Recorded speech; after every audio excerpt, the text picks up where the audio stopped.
Friends, मैं है रजिंद्र कुमार ਅਤੇ ਤੁਸੀਂ देख रहे हो ਤੁਹਾਡਾ अपना चैनल गेटवे टू इंग्लिश। कल वाली वीडियो के विच आपां ने प्रेजेंट इंडेफिनिट टेंस बारे जो है डिस्कशन की सी ते अज आपां डिस्कस करांगे पास्ट इंडेफिनिट टेंस। ठीक है, उम्मीद है मैनूं कि कल वाली वीडियो तुसी देख चुके होवोगे प्रेजेंट इंडेफिनिट टेंस वाली। जेकर वो वीडियो नहीं देखी तो कृपा करके उस वीडियो को देख लियो तो ये वीडियो भी एंड तक देखना, तो पसंद आएगी तो तुसी शेयर करना, लाइक करना, कमेंट करना। हाँ, आज चलो आप शुरू करते हैं पास्ट इंडेफिनिट टेंस। सब तो पहला तो डियर फ्रेंड्स आपां नूं टेंस की ना पछाण पता होनी चाहिए है कि जेकर इस टेंस का कितने वाक आपां नूं लिखा दिख जाए कि आपां उसनूं पछाण सकते हाँ, चाहे वह वाक पंजाबी च लिखा हो या इंग्लिश च लिखा हो। पहला आप पछाण देखते हैं पंजाबी च, जिन्होंने वाकों के अंत में ना ये साउंड आ जाए आ ए जा दा सी दी सी दे सन, ये आवाज़ा ने आ सकदियां ने। हुण आ दा मतलब ये नहीं भी ऐड़े नाल ही कन्ना आऊगा, कल्ला कल्ला कन्ना भी आ सकता है। ठीक है, ये ध्यान रखियो। आ ए ई जिन्होंने वाकों के अंत में आ जाए जां दा सी दी सी दे सन जिन्हों के एंड से आ जाए, वाक के एंड से आ जाए, आप मान लें कि वो पास्ट इंडेफिनिट टेंस का सेंटेंस है, वाक है। ठीक है, आप एक एग्जाम्पल लिख लें जिस तरह सॉरी हाँ एग्जाम्पल लें आप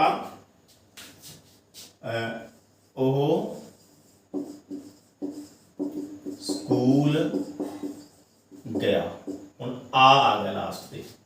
ठीक है, होर एग्जाम्पल ले लें कविता ने कपड़े धोते।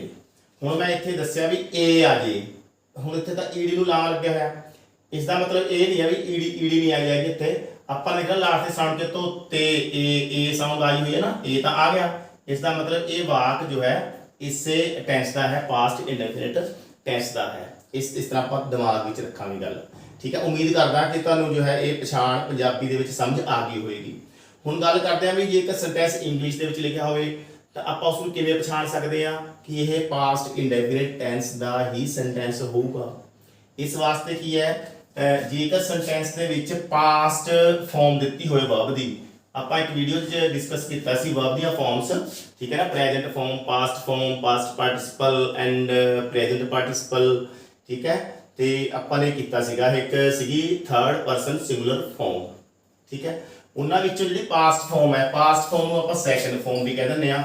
सैकेंड फॉर्म ऑफ वर्ब ये हो सकती है जेकर किसी सेंटेंस में ये आ गई ना, ये समझ लो कि वह सेंटेंस ना पास्ट इंडेफिनिट टेंस का होगा। दूसरी पछाण की है इंग्लिश इसकी कि उस वाक के डिड के नाल नोट हो भी सकता है तो नहीं भी हो सकता, कोई जरूरी नहीं है।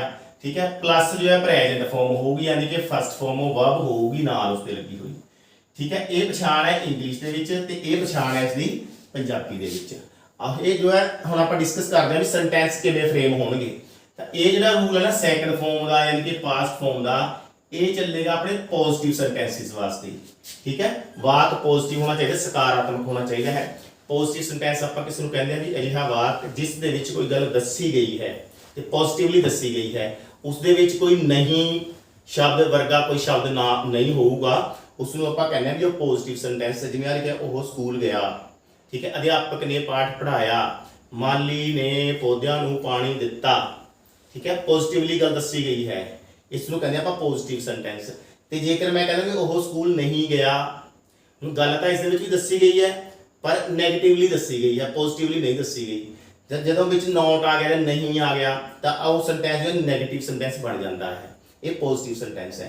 पॉजिटिव सेंटेंस दे लई रूल है वर्ब की सैकेंड फॉर्म यानी कि past form of verb use होएगी पास्ट इंडेफिनिट दे पॉजिटिव सेंटेंसिस दे विच। किहड़े सेंटेंसिस दे विच यूज होएगी? Positive sentences. ठीक है व्यूअर्स, ध्यान नाल सुनते रहो, समझ आएगी सारी तुहानूं। ठीक है, वह स्कूल गया, हम आप सेंटेंस बनाने पॉजिटिव सेंटेंस है ना, वह स्कूल गया।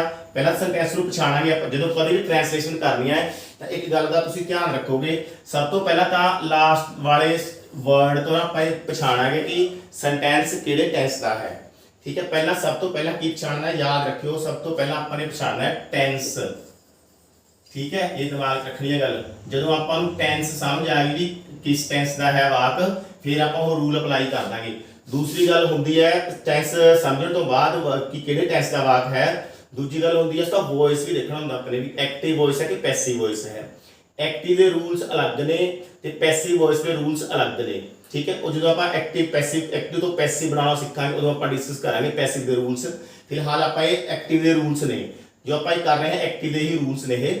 ठीक है, ਤਾਂ टेंस ਦੀ ਪਛਾਣ ਕਰ ਰਹੀ ਹੈ ਸਭ ਤੋਂ ਪਹਿਲਾਂ। ਇੱਥੋਂ ਆਪਾਂ ਨੂੰ ਪਤਾ ਲੱਗ ਗਿਆ ਵੀ ਆ ਗਿਆ, ਆ ਤੋਂ ਪਤਾ ਲੱਗ ਗਿਆ ਕਿ ਇਹ ਜਿਹੜਾ ਵਾਕ ਹੈ ਇਹ ਪਾਸਟ ਇੰਡੈਫੀਨਿਟ ਟੈਂਸ ਦਾ ਵਾਕ ਹੈ। ਇੱਥੇ ਇਹਨੇ ਆਪਾਂ ਨੂੰ ਦੱਸਤਾ। ठीक है, दूजी गल ਆਪਾਂ ਨੇ देखना भी सेंटेंस जो है पॉजिटिव होना चाहिए है। हुण ये सेंटेंस पॉजिटिव है, वो स्कूल गया, नैगेटिव नहीं है अते ना ही ये सेंटेंस इंट्रोगेटिव है। इंट्रोगेटिव, ठीक है, कई बार आप इसमें इंटैरोगेटिव बोल देंगे हैं जो कि सही नहीं होता। ठीक है, असल प्रोनाउंसिएशन इसका होता है इंट्रोगेटिव। इंट्रोगेटिव इंटैरो नहीं होता, ट्रो होता, ट्रो इंट्रोगेटिव। ओके, सो ये जो है पॉजिटिव सेंटेंस है। तो इसको किवें ट्रांसलेट करेंगे आप। सब तो पहले जो सब्जेक्ट है सब्जेक्ट लिख लेंगे, सब्जेक्ट की है ही। ठीक है, हुण ये वर्ब है गया। ठीक है, जाण दे अंग्रेजी की है गो। ठीक है, टू गो हुंदा है। ठीक है, ते गो दी सेकंड होंदी है वेंट। इत्थे आपां वेंट लिख दांगे, he went to school. Okay, सब तो पहला सब्जेक्ट लिखांगे, सब्जेक्ट तो बाद वर्ब दी सेकंड फॉर्म यूज होएगी, पास्ट फॉर्म दा आपां इसनूं कह सकदे हां। उस तो बाद सारा की हो गया ऑब्जेक्ट आएगा। ओके, कविता ने कपड़े धोते, अगला सेंटेंस है कविता। कविता धोना दी अंग्रेजी की होंदी है, धोण दी वॉश। ठीक है, वॉश सैकंड फॉर्म की बन जाएगी, पास्ट फॉर्म ईडी इस नाल जोड़ देंगे आपां। इत्थे भी तुसीं प्रोनाउंसिएशन का ध्यान रखना है, वॉश्ड वॉश्ड ड साउंड नहीं होंदी। ठीक है, ड दी बजाय ट वर्गी साउंड आपां ने जो है प्रोड्यूस करनी होंदी है, तां इसका उच्चारण सही होगा।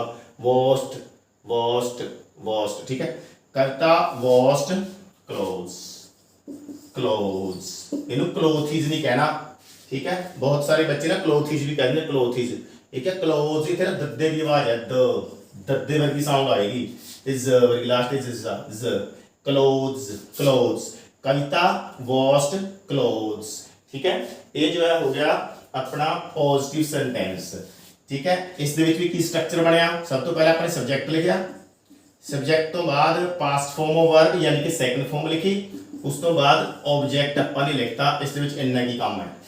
प्रेजेंट इंडेफिनिट दे विच अपने कोल जो है दो रूल सीगे, है ना। इत्थे वर्ब दी फर्स्ट फॉर्म बिना एस तो प्रेजेंट फॉर्म सी, जां थर्ड पर्सन सिंगुलर फॉर्म भी लग सकती सी। उत्थे थर्ड पर्सन सिंगुलर फॉर्म का मतलब है वर्ब दे विच एस ई एस प्लस आई ई एस। ठीक है, वो रूप जिहड़ा हुंदा वर्ब दा उसनूं थर्ड पर्सन सिंगुलर फॉर्म आपां कहंदे आ, वो भी इत्थे लग सकती सी। पर इत्थे की है, इक्को ही वर्ब है, सब्जेक्ट भावें सिंगुलर है, प्लूरल है, थर्ड पर्सन है, फर्स्ट पर्सन है, जां कोई भी पर्सन है तिन्हां विचों फर्स्ट सैकंड थर्ड।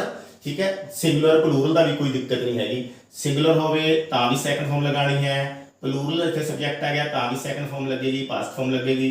ठीक है, इत्थे फर्स्ट पर्सन आ गया तां भी सैकंड फॉर्म लगानी है, सैकंड पर्सन होया तां भी सैकंड फॉर्म ही लगेगी, थर्ड पर्सन होया तां भी सैकंड फॉर्म ही लगेगी। इत्थे काम ईजी है, जिवें कि पहला ही दस्सिया सी सौखा है काम। ठीक है, हाँ, उम्मीद करदा भी ये सेंटेंस इत्थों तक चलो क्लीयर हो गया होएगा। पॉजिटिव सेंटेंस पास्ट इंडेफिनिट दा ये जिहड़ी फॉर्म है वर्ब दी सैकंड फॉर्म जां आपां कह लईए पास्ट फॉर्म, ये सिर्फ ते सिर्फ पास्ट इंडेफिनिट टेंस दे इस तरह दे पॉजिटिव सेंटेंस विच ही यूज होगी। ओके, होर किसी भी टेंस दे विच इसदी वरतों नहीं हुंदी। अच्छा, हुण गल करदे आपां इस दी, ये यूज होएगा नेगेटिव सेंटेंस विच। जेकर सेंटेंस नेगेटिव है, नेगेटिव सेंटेंस है, नेगेटिव सेंटेंस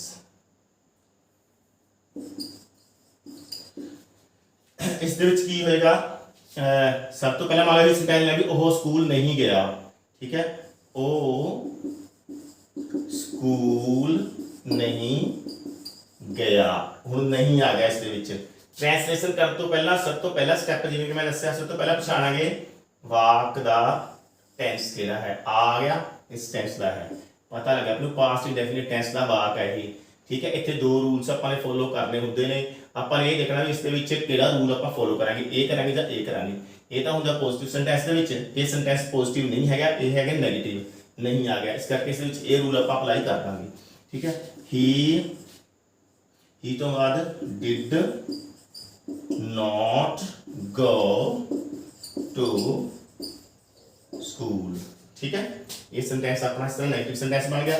इत्थे सब्जेक्ट अपन लिखिया सब तो पहला प्लस इसनों ਆਪਾਂ हेल्पिंग वर्ब कहने हैं, हेल्पिंग वर्ब। ठीक है, इत्थे मैं लिख रहा हेल्पिंग वर्ब, HV लिख देंगे आप इसमें। उस तो बाद नेगेटिव पार्टिकल इस विच नॉट लगाना है अपने। Then present form of verb ਜਾਂ ਇਸ ਨੂੰ फर्स्ट फॉर्म भी ਆਪਾਂ कह ਦਿੰਦੇ ਆ। उस तो बाद फ्रेंड्स आ जाएगा ऑब्जेक्ट। ठीक है, ये नेगेटिव सेंटेंसिस का स्ट्रक्चर है। स्ट्रक्चर कल वाली वीडियो च भी दस्सिया सीगा, याद रखियो। कोई पॉजिटिव सेंटेंस बनाना हुंदा ਆਪਾਂ ने, जेकर बिना वर्ब वाला वो हैगा रूल फॉलो करना उस दे विच, ਤਾਂ ਪਹਿਲਾਂ ਸਬਜੈਕਟ ਲਿਖਦੇ ਆ ਆਪਾਂ, ਫਿਰ ਉਸ ਦੀ ਵਰਬ ਦੀ ਜੋ ਮੇਨ ਵਰਬ ਹੈ, ਚਾਹੇ ਉੱਥੇ ਸੈਕੰਡ ਫਾਰਮ ਵੀ ਉਸਦੀ ਹੋ ਸਕਦੀ ਹੈ, ਫਸਟ ਫਾਰਮ ਵੀ ਹੋ ਸਕਦੀ ਹੈ। ਉਸ ਤੋਂ ਬਾਅਦ ਆਬਜੈਕਟ ਲੱਗ ਜਾਂਦਾ ਹੈ। ਕਲੀਅਰ। ਤੇ ਜੇਕਰ ਸੈਂਟੈਂਸ ਨੈਗੇਟਿਵ ਹੈ ਤਾਂ ਸਬਜੈਕਟ ਪਹਿਲਾਂ, ਫਿਰ ਹੈਲਪਿੰਗ ਵਰਬ, ਉਸ ਤੋਂ ਬਾਅਦ ਨੈਗੇਟਿਵ ਪਾਰਟੀਕਲ ਜੋ ਨੋਟ ਲਗਾਵਾਂਗੇ, ਫਿਰ ਪ੍ਰੈਜ਼ੈਂਟ ਫਾਰਮ ਲਗਾ ਦਾਂਗੇ ਇੱਥੇ, ਜਾਂ ਜੋ ਵੀ ਉਸ ਟੈਂਸ ਦੀ ਵਰਬ ਦਾ ਲੱਗਣੀ ਚਾਹੀਦੀ ਉਹ ਲਗਾ ਦਿੰਦੇ ਆਪਾਂ। ਉਸ ਤੋਂ ਬਾਅਦ ਆਬਜੈਕਟ ਲੱਗ ਜਾਂਦਾ ਹੈ। ਉਮੀਦ ਕਰਦਾ ਕਿ ਨੈਗੇਟਿਵ ਸੈਂਟੈਂਸ ਵੀ ਤੁਹਾਨੂੰ ਸਮਝ ਆ ਗਿਆ ਹੋਏਗਾ। ਹੁਣ ਗੱਲ ਕਰਦੇ ਹਾਂ ਆਪਾਂ ਇਸ ਤੇ ਇੰਟਰੋਗੇਟਿਵ ਸੈਂਟੈਂਸਿਸ ਦੀ। ਠੀਕ ਹੈ, ਇੰਟਰੋਗੇਟਿਵ ਸੈਂਟੈਂਸਿਸ ਦੀ ਗੱਲ ਕਰਾਂਗੇ। ਇੰਟਰੋਗੇਟਿਵ ਸੈਂਟੈਂਸ ਮੈਂ ਪਹਿਲਾਂ ਵੀ ਦੱਸਿਆ ਸੀ, ਉਹ ਸੈਂਟੈਂਸ ਹੁੰਦੇ ਨੇ ਜਿਨ੍ਹਾਂ ਦੇ ਵਿੱਚ ਕੋਈ ਪ੍ਰਸ਼ਨ ਪੁੱਛਿਆ ਗਿਆ ਹੁੰਦਾ ਹੈ। ਠੀਕ ਹੈ, ਤੇ ਇੰਟਰੋਗੇਟਿਵ ਸੈਂਟੈਂਸ ਜੋ ਹੈ ਦੋ ਤਰ੍ਹਾਂ ਦੇ ਹੋ ਸਕਦੇ ਨੇ। ਇੱਕ ਤਾਂ ਹੁੰਦਾ ਵੀ ਵਰਬ ਤੋਂ ਉਸਦੀ ਸਟਾਰਟ ਹੋਈ, ਹੈਲਪਿੰਗ ਵਰਬ ਤੋਂ ਸਟਾਰਟ ਹੋਈ ਹੋਵੇ। ਠੀਕ ਹੈ, ਹੈਲਪਿੰਗ ਵਰਬ ਤੋਂ। ਤੇ ਦੂਸਰਾ ਹੋ ਸਕਦਾ ਹੈ WH ਫੈਮਿਲੀ ਦਾ ਕੋਈ ਵਰਡ ਸ਼ੁਰੂ ਚ ਆਇਆ ਹੋ ਸਕਦਾ ਹੈ। ठीक है, उस तो भी सेंटेंस की स्टार्टिंग हो सकती है, वो भी इंट्रोगेटिव सेंटेंस होएगा। ठीक है, हुण मान लो आप सेंटेंस लेंदे आ कि मैं पाठ पढ़ाया, इंट्रोगेटिव प्रश्नवाचक चिन्ह आ गया लास्ट पे, इत्थों पता लग गया पास्ट इंडेफिनिट टेंस का वाक है। क्लियर। हुण सेंटेंस इंट्रोगेटिव है, इंट्रोगेटिव का भी यही रूल है, डिड ते फर्स्ट फॉर्म लगनी है। जेकर नेगेटिव भी है सेंटेंस, यानी कि नेगेटिव प्लस इंट्रोगेटिव है, तो फिर डिड भी लगेगा, नोट भी यूज होएगा, दोनों यूज होंगे। जेकर सेंटेंस सिर्फ इंट्रोगेटिव है, नेगेटिव नहीं है, फिर ਆਪਾਂ डिड नाल फर्स्ट फॉर्म यूज करांगे, प्रेजेंट फॉर्म यूज करांगे, डो नोट की वरतों नहीं करांगे। हुण ये देखो कि मैं पाठ पढ़ाया, ये सेंटेंस सिर्फ ते सिर्फ इंट्रोगेटिव है, नेगेटिव नहीं है। ठीक है, नेगेटिव एवं भी हो सकता है कि मैं पाठ नहीं पढ़ाया, इस तरह। एक सेंटेंस की नेगेटिव प्लस इंट्रोगेटिव है, दोनों किस्म ने। जे तो इस तरह का सेंटेंस आ गया फिर ये दोनों यूज होंगे, अदरवाइज एक कला यूज होएगा डिड हेल्पिंग वर्ब। पहला ही सेंटेंस बनाने आप देखो, आई नाल डिड लगाना, इस इधर लगना चाहिए सी सेंटेंस दे जो आप नेगेटिव बनाया सेंटेंस, पर जो सेंटेंस इंट्रोगेटिव बनेगा ध्यान रखियो उस टेंस की जो हेल्पिंग वर्ब है वो ना शुरू च लग जाएगी। इसकी हेल्पिंग वर्ब डिड है ना, डिड इत्थे शुरू च लगे सब्जेक्ट तो पहला, डिड आई पढ़ावा, टीच अ पाठ लेसन, क्वेश्चन मार्क। ये स्ट्रक्चर बन गया इसका, यानी कि सब तो पहला हेल्पिंग वर्ब यूज होएगी, फिर subject, then first form of verb, then object, then question mark लगना है। ये स्ट्रक्चर है इंट्रोगेटिव सेंटेंस का। ठीक है, तो ये नेगेटिव प्लस इंट्रोगेटिव किवें बनावांगे, तो डिड तो लगना ही शुरू च, मैं यानी कि आए नहीं आया, इत्थे नोट लगेगा, ध्यान रखियो। जेकर सेंटेंस नेगेटिव प्लस इंट्रोगेटिव है तो जो नोट है वो जस्ट आफ्टर सब्जेक्ट आपां ने लगाना है, तो हेल्पिंग वर्ब शुरू च लग जाएगी। ये भी ध्यान रखियो, हेल्पिंग वर्ब के मोर दैन वन पार्ट्स भी हो सकते हैं। ठीक है, अगे टेंसिज आउणगे, इस तरह के वाक भी आउणगे जिन्हां दे विच हेल्पिंग वर्ब दो हिस्से वाली हेल्पिंग वर्ब है, या तीन पार्ट्स वाली हेल्पिंग वर्ब हो सकती है, हुंदी है। ठीक है, तो आपां ने की करना है, जो इंट्रोगेटिव सेंटेंस बनाना है, सिर्फ ते सिर्फ हेल्पिंग वर्ब का फर्स्ट पार्ट अगे लैके जाना सब्जेक्ट तो, बाकी पार्ट्स उत्थे ही रहणगे। इत्थे तो हैगा इक्को ही है, इक्को ही अगे चला गया। ठीक है, ओके, हेल्पिंग वर्ब शुरू च लग गई, उस तो बाद सब्जेक्ट आ गया, सब्जेक्ट तो बाद नॉट आपां ने लगाना है। ठीक है, did I not teach a lesson, question mark. ये हो गई अपनी प्रेजेंट फॉर्म यानी कि फर्स्ट फॉर्म, उस तो बाद ऑब्जेक्ट हो गया, देन क्वेश्चन मार्क हो गया। ਤਾਂ ਇਸ ਤਰ੍ਹਾਂ ਦੇ ਵਾਕ ਜਿਹੜੇ ਇਹਨਾਂ ਨੂੰ ਆਪਾਂ ਕਹਿੰਦੇ negative plus interrogative sentences. Okay, ਤਾਂ ਇਹ ਹੋ ਗਿਆ ਆਪਣਾ ਪੋਜ਼ਿਟਿਵ ਵੀ ਡਿਸਕਸ ਹੋ ਗਏ, ਨੈਗੇਟਿਵ ਹੋ ਗਏ, ਇੰਟਰੋਗੇਟਿਵ ਹੋ ਗਏ, ਨੈਗੇਟਿਵ ਪਲੱਸ ਇੰਟਰੋਗੇਟਿਵ ਹੋ ਗਏ।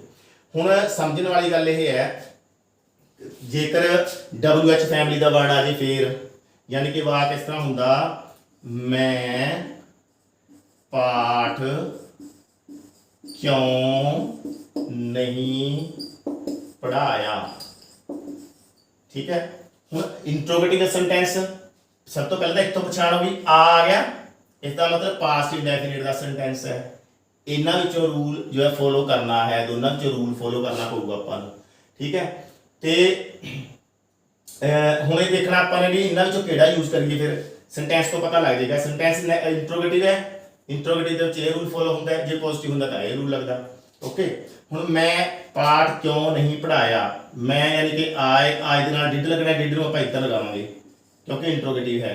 ਡਿਡ ਆਈ ਫਿਰ ਨੋਟ ਆ ਗਿਆ, did I not teach a lesson question mark. ਹੁਣ ਗੱਲ ਰਹਿ ਗਈ ਕਿਉਂ ਦੀ, ਇਹ ਨਹੀਂ ਲਗਾਇਆ ਮੈਂ। बाकी सेंटेंस एज इट इज बनाता मैं, जिन्हें ऊपर बनाया सी सेम सेंटेंस हेठ आपने बना लिया उवें दा उवें, नैगेटिव प्लस इंट्रोगेटिव। ठीक है, हुण की रह गया क्यों। क्यों नूं आपां इंग्लिश कहंदे वाई, वाई इत्थे वाई WH फैमिली तो ही पहला इस हेल्पिंग वर्ब तो ही पहला आप इसनूं लिख दांगे, ये सेंटेंस अपना कंप्लीट बन जाएगा। कोई भी WH फैमिली का वर्ड है वो हेल्पिंग वर्ब तो ही पहला फिल हो जाएगा। इत्थों तक उम्मीद करना सारा क्लीयर हो गया होगा। ਹੁਣ ਇਸ ਜਿਹੜਾ ਇਹ ਰੂਲ ਆਪਾਂ ਦੱਸਿਆ ਨਾ ਇੰਟਰੋਗੇਟਿਵ ਦਾ, ਇਸ ਦੀ ਇੱਕ ਐਕਸੈਪਸ਼ਨ ਵੀ ਹੈ, ਉਹ ਮੈਂ ਤੁਹਾਨੂੰ ਦੱਸਦਾ ਕਿ ਐਕਸੈਪਸ਼ਨ ਹੈ ਕਿੱਥੇ ਆਪਾਂ ਯਾਨੀ ਕਿ ਇਹ ਜਿੱਥੇ ਜਿੱਥੇ ਵੀ ਆਪਾਂ ਇੰਟਰੋਗੇਟਿਵ ਸੈਂਟੈਂਸ ਬਣਾਇਆ। ਠੀਕ ਹੈ, ਹਰੇਕ ਸੈਂਟੈਂਸ ਇੰਟਰੋਗੇਟਿਵ ਸੈਂਟੈਂਸ ਵਿੱਚ ਆਪਾਂ ਨੇ ਡਿਡ ਯੂਜ਼ ਕੀਤਾ ਹੈ, ਪਰੰਤੂ ਇੱਕ ਕੰਡੀਸ਼ਨ ਇੱਕ ਕੇਸ ਐਵੇਂ ਦਾ ਵੀ ਹੈ ਪਾਸਟ ਇੰਡੈਫਿਨਿਟ ਟੈਂਸ ਦੇ ਵਿੱਚ ਵੀ ਹੈ, ਪ੍ਰੈਜ਼ੈਂਟ ਇੰਡੈਫਿਨਿਟ ਟੈਂਸ ਦੇ ਵਿੱਚ ਵੀ ਹੈਗਾ ਕਿ ਜਿੱਥੇ ਆਪਾਂ ਹੈਲਪਿੰਗ ਵਰਬ ਦੀ ਵਰਤੋਂ ਨਹੀਂ ਕਰਦੇ ਤੇ ਸੈਂਟੈਂਸ ਇੰਟਰੋਗੇਟਿਵ ਹੁੰਦਾ। ਫਿਰ ਵੀ ਸੈਂਟੈਂਸ ਇੰਟਰੋਗੇਟਿਵ ਹੈ पर उस दे विच आपां हैल्पिंग वर्ब दी वरतों नहीं करते। थोड़ा सोचो भी एवें दा किहड़ा हो सकता है वाक, है ना, की केस है वो आपां डिस्कस करते हैं। चलो मैं लिख देना इत्थे, मान लो आ गया पाठ किसने पढ़ाया। ठीक है, सब तो पहले तो आपां ने देखना है कि इत्थे जिहड़ा लास्ट अखर है इस शब्द का लास्ट शब्द है वो की है, तो अपन ये देखना भी टेंस किहड़ा है। पढ़ाया आ गया, ये है पास्ट इंडेफिनिट है। क्लियर होगी गल, इसका मतलब ये है या तो ए यूज करना अपने या इन्हां विचों यूज करना है। इत्थे तक पहुंच गए आपां, फिर आपां देखांगे भी ए यूज करिए कि ए यूज करिए। इत्थों पता लग गया अपन इंट्रोगेटिव सेंटेंस है, इसकी गल खत्म हो गई, ए यूज करना है। क्लियर, हुण किवें यूज करना है देखो, पाठ किसने पढ़ाया, किसने दी अंग्रेजी यानी कि कौन सी पाठ पढ़ाने वाला, किसने पाठ पढ़ाया कौन सी। ठीक है, किसने दी अंग्रेजी की है हु है। ਹੁਣ ਜੇਕਰ ਇੰਟਰੋਗੇਟਿਵ ਸੈਂਟੈਂਸ ਦਾ ਆਪਾਂ ਰੂਲ ਫੋਲੋ ਕਰੀਏ ਤਾਂ ਇੱਥੇ ਡਿਡ ਲਗਾਉਣਾ ਚਾਹੀਦਾ ਆਪਾਂ ਨੂੰ, ਪਰ ਜਦੋਂ ਹੂ ਵਾਲਾ ਕੋਈ ਵਾਕ ਤੁਸੀਂ ਬਣਾਓਗੇ ਪਾਸਟ ਇੰਡੈਫਿਨਿਟ ਦਾ, ਉਸ ਦੇ ਵਿੱਚ ਧਿਆਨ ਰੱਖਿਓ ਹੈਲਪਿੰਗ ਵਰਬ ਯੂਜ਼ ਨਹੀਂ ਕਰਨੀ, ਉੱਥੇ ਸਿੱਧਾ ਸਿੱਧਾ ਸੈਕੰਡ ਫਾਰਮ ਯੂਜ਼ ਕਰਾਂਗੇ ਆਪਾਂ। ਠੀਕ ਹੈ, ਹੂ taught a lesson question mark। ਤਾਂ ਇਸ ਦੀ ਰੂਲਿੰਗ ਇਹ ਹੈ ਕਿ ਸਭ ਤੋਂ ਪਹਿਲਾਂ ਹੂ ਲਿਖਾਂਗੇ ਆਪਾਂ, ਹੂ ਤੋਂ ਬਾਅਦ ਪਾਸਟ ਫਾਰਮ ਆਫ ਵਰਬ ਯਾਨੀ ਕਿ ਸੈਕੰਡ ਫਾਰਮ ਆਫ ਵਰਬ, ਉਸ ਤੋਂ ਬਾਅਦ ਆਬਜੈਕਟ ਲਿਖਤਾ ਤੇ ਫਿਰ ਕੁਐਸਚਨ ਮਾਰਕ ਆਪਾਂ ਨੇ ਲਗਾ ਦਿੱਤਾ। ਇਹ ਬਣ ਗਿਆ ਇੰਟਰੋਗੇਟਿਵ ਸੈਂਟੈਂਸ ਹੂ ਵਾਲਾ। ਕਲੀਅਰ, ਇਸੇ ਤਰ੍ਹਾਂ ਦਾ ਕੇਸ ਨਾ ਹੂ ਵਾਲਾ ਜਿਹੜਾ ਹੈ ਉਹ ਪ੍ਰੈਜ਼ੈਂਟ ਇੰਡੈਫਿਨਿਟ ਟੈਂਸ ਦੇ ਵਿੱਚ ਵੀ ਹੈਗਾ। ਇਹ ਧਿਆਨ ਰੱਖਿਓ, ਪ੍ਰੈਜ਼ੈਂਟ ਇੰਡੈਫਿਨਿਟ ਦੇ ਵਿੱਚ ਹੈਲਪਿੰਗ ਵਰਬਸ ਦੋ ਨੇ, ਡੂ ਅਤੇ ਡਸ ਹੈ, पर हू वाले इंट्रोगेटिव सेंटेंस विच ना तो डू का इस्तेमाल करना ना ही डज का करना। उसदे विच की है पॉजिटिव आपां प्रेजेंट फॉर्म लगाते यानी कि वर्ब दी फर्स्ट फॉर्म या first form which SES IES लगाते हैं। ठीक है, उही आपां यूज करांगे। मैं एक एग्जांपल आपां लिख लैंदे हां। ठीक है, पाठ कौन पढ़ाउंदा है, ये एवें वाक आ गया, मतलब पाठ कौन पढ़ाउंदा है। हुण इत्थों देखो दा है आ गया, दा है, इस तो पता लग रहा कि ये जो वाक है सेंटेंस है इस पास्ट इंडेफिनिट का नहीं है। दा है आ गया ना, ये प्रेजेंट इंडेफिनिट का सेंटेंस है। पछाण होगी, पछाण तो बाद आप देखेंगे सेंटेंस किवें दा है। ठीक है, उसकी रूलिंग फिर लगा देंगे। सेंटेंस इंट्रोगेटिव है, हुण इंट्रोगेटिव सेंटेंस विच की है डू ਡਜ਼ ਤੇ ਪ੍ਰੈਜ਼ੈਂਟ ਫਾਰਮ ਲੱਗਣੀ ਚਾਹੀਦੀ ਸੀ, ਕੁਐਸਚਨ ਮਾਰਕ ਲੱਗਣਾ ਚਾਹੀਦਾ ਸੀ। ਇਹ ਰੂਲਿੰਗ ਹੈਗੀ ਹੈ ਆਪਣੇ ਕੋਲ ਇੰਟਰੋਗੇਟਿਵ ਦੀ ਪ੍ਰੈਜ਼ੈਂਟ ਇੰਡੈਫਿਨਿਟ ਟੈਂਸ ਦੀ, ਪਰ ਇੱਥੇ ਇਹ ਯੂਜ਼ ਨਹੀਂ ਹੋਊਗਾ। ਇੱਥੇ ਕੀ ਕਰਨਾ ਦੇਖੋ, ਕੌਣ ਯਾਨੀ ਕਿ ਹੂ ਆ ਗਿਆ, ਹੂ ਤੋਂ ਬਾਅਦ ਟੀਚ, ਟੀਚ ਨਾਲ ਈਐਸ, ਟੀਚੇਸ, ਠੀਕ ਹੈ। ਹੂ ਟੀਚਿਸ ਅ ਲੈਸਨ, ਪਾਠ ਕੌਣ ਪੜਾਉਂਦਾ ਹੈ, ਇੰਟਰੋਗੇਟਿਵ ਸੈਂਟੈਂਸ ਬਣ ਗਿਆ। यानी कि हु वाले इंट्रोगेटिव सेंटेंस दे विच भी पॉजिटिव सेंटेंस वाला रूल फॉलो करना है। मुक्ति गल इत्थे है, जे तां पास्ट इंडेफिनिट है तां सैकंड फॉर्म लगा लो, जे प्रेजेंट इंडेफिनिट है तां फर्स्ट फॉर्म दे विच एस आपां लगा सकदे हाँ, ठीक है। इत्थे एक होर भी गल है, नैवर आ जाए तां भी यही रूल पॉजिटिव वाला फॉलो करना हुंदा है, ठीक है। ते इह गल दिमाग च रखियो। हुण गल करदे आं आपां कि एग्जाम दे विच कोई सेंटेंस आ जाए, करैक्ट फॉर्म फिल करनी आउंदी है तुहानूं, ठीक है। पेपर दे विच आंदी है भी आउंदी हैगी ये कि सेंटेंस दे देणगे, हेठां ऑप्शन होणगे, तुहानूं कह देणगे दसो भी इस दे विच किहड़ी फॉर्म फिल होऊगी। ऑप्शन दे देणगे, वर्ब फर्स्ट फॉर्म दे देणगे, तुहानूं पुछ लैणगे दसो भी सैकंड फॉर्म लगनी है, आईएनजी फॉर्म लगनी है या थर्ड पर्सन सिंगुलर फॉर्म लगनी है, ठीक है। ये आपां ने देखना हुंदा है। तां डियर फ्रेंड्स मैं तुहानूं दसदा, नोट कर लो तुसीं, जेकर सेंटेंस विच ये वर्ड आया होवे अगो, समझ लो पास्ट इंडेफिनिट टेंस का वाक्य हो। लॉन्ग अगो आ गया तां भी समझ लो पास्ट इंडेफिनिट का सेंटेंस है। यस्टरडे आ गया तां भी पास्ट इंडेफिनिट का सेंटेंस है। यस्टर नाइट आ गया तां भी पास्ट इंडेफिनिट है। यस्टर का मतलब लास्ट होता है, लास्ट, ठीक है। यस्टरडे यानी कि हुण डे अज है, टुडे, टुडे अज हो गया, यस्टरडे कल वाला दिन हो गया, ठीक है, पिछला। यस्टर नाइट पिछली रात हो गई है ना। Last day, last week, last month, last year, last year, ये भी हो सकता है। यानी कि लास्ट वर्ड है लास्ट, लास्ट, लास्ट। यस्टरडे का मतलब भी लास्ट ही होंगे, पिछला होंगे, या अगो, लॉन्ग अगो। इन्हां विचों कोई वर्ड जेकर तुहानूं मिलदा है सेंटेंस विच तां तुसीं समझ जाओ कि वह पास्ट इंडेफिनिट सेंटेंस दा वाक है, ते उस दे विच रूल दे अकॉर्डिंग जां तां सैकंड फॉर्म लगेगी जे पॉजिटिव दा होया, जे नैगेटिव होया डिड नॉट नाल फर्स्ट फॉर्म लगेगी, इंट्रोगेटिव होया तां भी डिड नाल फर्स्ट फॉर्म लगेगी, जे नेगेटिव प्लस इंट्रोगेटिव दोनों है मिक्स है सेंटेंस, फिर नॉट भी यूज हो जाएगा। उम्मीद करता है पास्ट इंडेफिनिट टेंस तुहानूं बिल्कुल क्लीयर हो गया होगा। आपां पूरी डिटेल दे विच गल कीती है ते अज तुसीं ये वीडियो देखो, जे कल वाली वीडियो नहीं देखी प्रेजेंट इंडेफिनिट वाली वो भी देख लो, ते आपां नैक्सट वीडियो जो है बनावांगे फ्यूचर इंडेफिनिट टेंस ते। तब तक लई जो है ये तुसीं समझो, बाकी वीडियोस देख लो सारियां, ठीक है, ताकि तुहानूं सारे टॉपिक बिल्कुल क्लीयर हो जाए। सो डियर फ्रेंड्स हुण इंजॉय करो इस वीडियो नूं, आपां फिर मिलते हैं नैक्सट वीडियो दे विच। तद तक लई bye bye, thank you very much.